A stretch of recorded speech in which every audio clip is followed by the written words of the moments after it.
चलिए हम कुछ कॉम्प्लेक्स नंबर के सवालों की बात करते हैं, ठीक है। जैसा कि मैं कल बताया था, उसको पहले आप देख लीजिए, फिर उसके आगे बात समझ में आएगी आपको, ठीक है। हमें सबसे पहले इसके सम में हमें इसकी पावर देखनी होती है कि पावर में क्या बन रहा है, ए भी बन रहा है बाबू, देखो 2, यहाँ पे भी 2, यहाँ पर भी 2, 2 तो ऐड हो रहा है। अब देखो, अब हमें सबसे पहले इसका क्या ज्ञात करना होता है, नंबर ऑफ टर्म। इसका नंबर ऑफ टर्म कितने हैं, तो हमने बताया था कि नंबर ऑफ टर्म निकालने के लिए last term 199 minus first term 1 divided by common difference कितना है, 1 और 3 में कॉमन डिफरेंस 2 का है, प्लस का 1। तो हमें नंबर ऑफ टर्म मिल जाएगी यहाँ से 198/2 प्लस का 1, 99 और प्लस 1 100। हमें ये बात पता चल गई कि इसमें जो नंबर ऑफ टर्म है इस समिश्र संख्या के सम में कितना है, 100। अब हमने बताया था कि जितने नंबर ऑफ टर्म होते हैं उनमें से जितने 4 के पेयर बनते हैं उन सब का सम क्या होता है, 0 होता है। पहली 4 का 0, फिर उसके बाद अगली 4 का 0, फिर उसके बाद अगली 4 का 0। तो आप बताइए कि 100 के आसपास, मतलब 100 के जस्ट पहले या 100 तक 4 का मल्टीपल क्या है, 100 ही है। आप बताइए 100 ही खुद 4 का मल्टीपल है, मतलब इन सभी की वैल्यू क्या हो जाएगी, 0। अब बचा क्या, कुछ नहीं, मतलब इस होल एक्सप्रेशन की वैल्यू क्या हो जाएगी, 0। ठीक है, अब आगे हम सवाल की बात करते हैं, स्क्रीनशॉट ले लीजिए आप।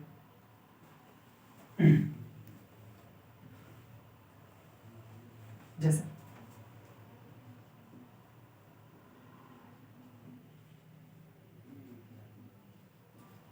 अब हम आपसे पूछते हैं कि i की पावर 444 इसका सम क्या होगा, ठीक है। अब सबसे पहले नंबर ऑफ टर्म निकालिए, लास्ट टर्म 444, 444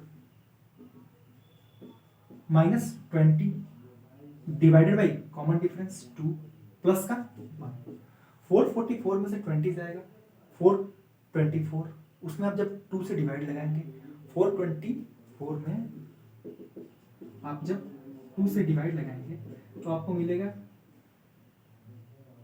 212, 212, 212 प्लस 1 213। अब आपको इतनी बात पता चल गई कि इसमें नंबर ऑफ टर्म कितना है, 213। अब हम आपको समझाना चाहते हैं कि नंबर ऑफ टर्म के आसपास आपको सिर्फ क्या ढूंढना होता है, 4 का मल्टीपल। अब 212 के पास 213 के पास 4 का मल्टीपल क्या होता है, तो 212 होता है। 213 के जस्ट पास जो 4 का मल्टीपल होता है वो क्या होता है, 212 होता है। और जो 4 का मल्टीपल होता है वो 0 हो जाता है। बची कितनी टर्म, 1। अब हमने कल बताया था कि वो एक टर्म हमें लास्ट से नहीं लेनी, क्यों, क्योंकि अगर अभी तो मान लीजिए कि अभी तो इसका उत्तर आप बता सकते हैं, बट यहाँ पे कुछ ऐसी 2 टर्म 3 टर्म बचेंगी जिनका कैलकुलेशन करना टाइम लगेगा। तो आपको वो जो टर्म बचती है वो शुरू में ले लेनी है, i की पावर 20। i की पावर 20 की वैल्यू क्या होगी, i की पावर 4 की पावर 5, मतलब इस पूरे एक्सप्रेशन की वैल्यू क्या होगी, ठीक है। अब आगे चलिए,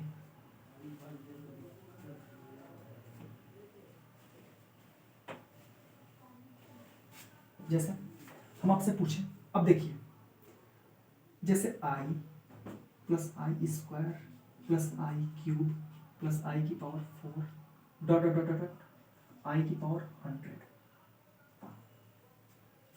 ठीक है। अब आप देखिए इस पूरे एक्सप्रेशन को कॉम्पिटिटिव एग्जाम में शॉर्ट फॉर्म में लिखते हैं, कैसे, ऐसे लिख देंगे n इक्वल टू 1 to 101 आई की पावर n। अगर हम इसको बोले तो इसे समेशन कहते हैं, जिसका मान होता है योग, जिसे हिंदी में कहते हैं योग। n की वैल्यू हमें 1 से यहाँ पे रखनी होती है, कहाँ तक रखनी होती है, 101 तक रखनी होती है। हम इसमें n की सिर्फ इंटीजर रख सकते हैं, मतलब कि n के मान इंटीजर रखेंगे, 1 2 1.5 नहीं रखना होता है, 1 2 3 4 जहाँ से होती है वहां से लेकर और जहाँ होती है वो लास्ट तक होता है। अब हमें क्या करना है कि इसमें n की वैल्यू हमें 1 से लेकर के और 100 तक पुट करनी है, और उन सबको क्या करना है, जोड़ना है। जब हम एक n के स्थान पे 1 रखेंगे तो हमें क्या मिलेगा, i की पावर 1। अगर हम n प्लस, अब हम n के स्थान पे क्या रखेंगे, 2, i की पावर 2, प्लस n के स्थान पे क्या रखेंगे, 3, तो मिलेगा हमें i की पावर 3। इसी एक्सप्रेशन को हम शॉर्ट फॉर्म में ये लिखेंगे, और कॉम्पिटेटिव में ये ना देकर आपको ये दे देता है। तो आपको इस बात का मतलब पता होना चाहिए कि ये जो है ये दोनों सेम बातें हैं। जैसे हमें आपसे पूछ देगा कोई सवाल कि समेशन n इक्वल टू 1 से लेके 101 तक i की पावर n की वैल्यू बताओ, तो आपका नॉर्मल जवाब होगा, इसका मतलब होता है i की पावर 1 प्लस i की पावर 2 प्लस i की power 3 dot dot plus i की पावर 101। हमें इसकी वैल्यू बतानी है। अब आपको नंबर ऑफ टर्म निकालना होगा। 1 से लेकर 101 तक की संख्या में 101 टर्म होगा, नंबर ऑफ टर्म कितना होगा? 101 होगा। इसमें तो कुछ करना ही नहीं है। लास्ट टर्म भी करेंगे आप तो वहां से भी 101 ही आएगा। Last term minus first term 101 minus 1 1 divided by common difference 1, मतलब कि 100 ही 101 माइनस 1 100 हो जाएगा। अगर 100 में 1 से आप डिवाइड लगाएंगे तो 100 ही मिलेगा, और उसमें एक जोड़ भी देंगे तो 101। नंबर ऑफ टर्म कितना है? 101। अब हमें इस 101 में देखना है कि 4 का मल्टीपल कितना है। तो 4 का मल्टीपल सर जी 100 होगा। आपका जवाब होगा इस 100 टर्म की वैल्यू क्या हो जाएगी? 0। बचेगी कितनी टर्म? 1। अब हमने कहा था कि एक टर्म लास्ट से नहीं लेना है, फर्स्ट से लेना है। सवाल का उत्तर क्या हो जाएगा? ठीक है, हम कुछ इससे भी शॉर्ट तरीका बता रहे हैं, आप समझिए। पहले आप इसको कॉपी कर लीजिए। ठीक है, देखिए आप इस हम जो सवाल दे रहे हैं ना, इस एक्सप्रेशन को आप ओपन करके भी कर लीजिएगा घर पे रख के, यहाँ बता ही दे रहे हैं। चलिए देखिए, आई की मान, आई की वैल्यू 0 से लेके 26 तक आई की पावर n प्लस 1 की वैल्यू। ठीक है, इसका मतलब यह है कि हमें n की वैल्यू कहाँ से 0 से लेके 26 तक पुट करनी है, एक एक करके, और सबको ऐड कर देना है। जब हम i की वैल्यू n की वैल्यू 0 रखेंगे तो हमें क्या मिलेगा? i की पावर 1 मींस i। अगर हम n की वैल्यू 1 रखते हैं तो हमें क्या मिलेगा? i की पावर 2। अगर हम n की वैल्यू 2 रखते हैं तो हमें क्या मिलेगा? i की पावर 3। और अगर हम n की वैल्यू 26 रखते हैं तो हमें क्या मिलेगा? i की पावर 27। अब आप बताइए इसमें नंबर ऑफ टर्म कितना है? 27। हमें ये बात पता चल गई कि इसमें नंबर ऑफ टर्म कितना है? 27। 1 से लेके 27 तक 27 पद होंगे। अब आप बताइए 27 के आसपास 4 का कुछ मल्टीपल दिख रहा है आपको? तो आपका जवाब होगा 24। 27 के बाद नहीं, 27 या 27 से पहले 24। इस 24 टर्म की सम क्या होगा? 0 हो जाएगा। बचेगा कितना टर्म? 3। अब हमने कल बताया था कि ये 3 टर्म लास्ट से ना लेकर आप ये 3 टर्म कहां से लेंगे? शुरू से ले लेंगे। अब आप बताइए शुरू का फर्स्ट टर्म क्या होगा? आई स्क्वायर की वैल्यू क्या होगी? -1। आई क्यूब की वैल्यू क्या मिलेगी? -i। अब ये -i प्लस i कट के इस होल एक्सप्रेशन का जो वैल्यू होगा क्या होगा? बात समझ पा रहे हैं आप? ठीक है, आगे बढ़ते हैं।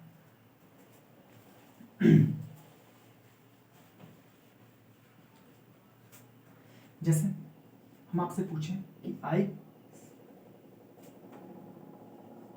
समेशन n बराबर 0 से लेकर के 21 तक i की पावर 2 की वैल्यू बता दूंगा। इसका मतलब कि n की वैल्यू में कहां से रखनी है? 0 से रखनी है। कहां तक रखनी है? 21 तक, एक एक के क्रम में बढ़ाकर, और सबको क्या कर देना है? जोड़ देना है। सबसे पहले आप क्या रखेंगे? i की पावर 0 रखेंगे, 2n मतलब कि 2 इंटू 0 0। अब हम n की वैल्यू क्या रखेंगे? 1। तो 2 इंटू 1 क्या मिलेगा आपको? 1 i की पावर, सॉरी 2 इंटू 1 क्या मिलेगा आपको? i की पावर 2। जब आप 2 रखेंगे तो i की पावर 4। इस तरह जब आप क्या रखेंगे? 21, तो 21 इंटू 2 42। i की पावर क्या मिल जाएगा आपको? 42। अब हम आपसे पूछे कि आप बता सकते हैं इसमें नंबर ऑफ टर्म कितना होगा, तो आपका जवाब होगा 42 माइनस 0। 42 माइनस 0 क्या होता है? 42 ही होता है। उसमें इस कॉमन डिफरेंस से डिवाइड, 2 से डिवाइड, क्या मिलेगा? 21, और उसके बाद एक जोड़ देना है। तो n की वैल्यू आपको मिल जाएगी 22। क्लियर है? इस एक्सप्रेशन में जो नंबर ऑफ टर्म होगा वो क्या होगा? 22। अब आप बताइए 22 के आसपास 4 का मल्टीपल कुछ है? तो आपका जवाब होगा हाँ, क्या है? 20 खुद है। अब इस 20 टर्म की सम क्या हो जाएगा? 0। बचेगा क्या? 2 टर्म। आपको वो 2 टर्म लास्ट से नहीं लेनी है, कहाँ से लेनी है? फर्स्ट से लेनी है। और इस 2 टर्म की वैल्यू क्या हो जाएगी? i की पावर 0 मतलब 1, i स्क्वायर की वैल्यू -1 0।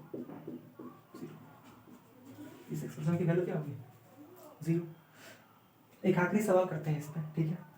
उम्मीद करते हैं ये कॉन्सेप्ट आपको समझ में आ रहा होगा। नहीं आ रहा होगा तो वीडियो रिवाइंड कर करके देखेंगे ना आप, तो फिर बातें आपको अच्छी तरह क्लियर होंगी।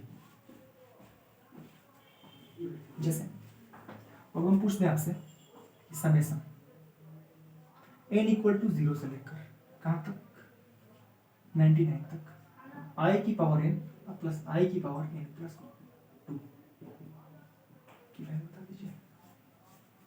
ठीक है, शुरू करते हैं। अब देखिए हम इसका दो तरीका बता रहे हैं। एक तरीका जो शॉर्ट होगा वो आप समझ लीजिए पहले। अब हम क्या इसमें से हम i की पावर n कॉमन कर सकते हैं, तो आपका जवाब होगा हाँ जी i की पावर n आप कॉमन कर सकते हैं। तो यहाँ पे क्या बचेगा 1, यहाँ पे क्या बचेगा i की पावर 2 बचेगा। अब हम पूछेंगे कि n इक्वल टू 0 से 99 तक पावर n को वैसे ही रहने दो। आई स्क्वायर की वैल्यू क्या होती है -1, ये क्या होगा 0, 0 इंटू समथिंग 0। इस होल एक्सप्रेशन की वैल्यू क्या होगी 0। ये एक दो बार कॉम्पिटेटिव एग्जाम में पूछा भी गया है। ठीक, तो पहले आप इसको नोट कर लीजिए, फिर हम दूसरा तरीका भी करके दिखा रहे हैं। क्लियर कर लीजिए। ठीक है, अब देखिए अब इसका मतलब क्या है कि n की वैल्यू कहाँ रखनी है 0 से कहाँ तक 99 तक रखिए। अब इसका मतलब है कि n जो 0 रखना है ना, जहां जहां एक्सप्रेशन में n होगा वहां वहां 0 होगा। मींस i की पावर 0 प्लस i की पावर 2। ठीक है, हमने 0 रख लिया। 0 प्लस 2 2 और 0 रहेगा तो 0। अब हम क्या रखेंगे 1 रखेंगे। i की पावर क्या हो जाएगा 1 प्लस i की पावर क्या मिलेगा आपको 3। हम क्या कहते हैं ना कि आप एक एक कर कीजिए जिससे आपको समझने में आसानी होगी। आप पहले कर लीजिए कि summation n equal to 0 to 99 i की power n plus summation n equal to 0 to 99 i की पावर n प्लस 2। ठीक है, अब देखिए इसका मतलब क्या होगा 0 से लेकर 99 तक पुट i की पावर 0 प्लस i की पावर 1 डॉट डॉट i की पावर 99। ठीक है, अब आप यहाँ पे रखेंगे i की पावर, जब 0 रखेंगे तो 0 में 2 जुड़ेगा तो, उसके बाद 1 रखेंगे तो i की पावर क्या मिलेगी आपको 3। आप 99 रख देंगे तो 99 और 2 10। क्लियर है। अब हम आपसे पूछेंगे इसमें नंबर ऑफ टर्म कितने हैं, तो आपका जवाब होगा sir ji 99 minus 0 divided by common difference plus जी में 100 टर्म है। फिर हम आपसे पूछेंगे प्लस इसमें कितनी टर्म है बाबू, आपका जवाब होगा कि 101 minus 2 divided by common difference plus का 1। आपका जवाब सर जी इसमें भी कितनी टर्म है 100 टर्म है। अब आप बताइए कि अगर 100 टर्म है तो ये 100 तो सीधे 4 का मल्टीपल होता है, और ये 100 भी 4 का क्या होगा मल्टीपल होगा। इसका मतलब कि टोटल एक्सप्रेशन क्या है, ये 4 का एक मल्टीपल है। इसकी भी वैल्यू क्या हो जाएगी 0 और इसकी भी वैल्यू क्या हो जाएगी 0। मतलब 0 प्लस 0 आपको क्या मिल जाएगा 0। क्लियर है बात। चलिए फिर मिलते हैं हम अगले वीडियो में, तब तक के लिए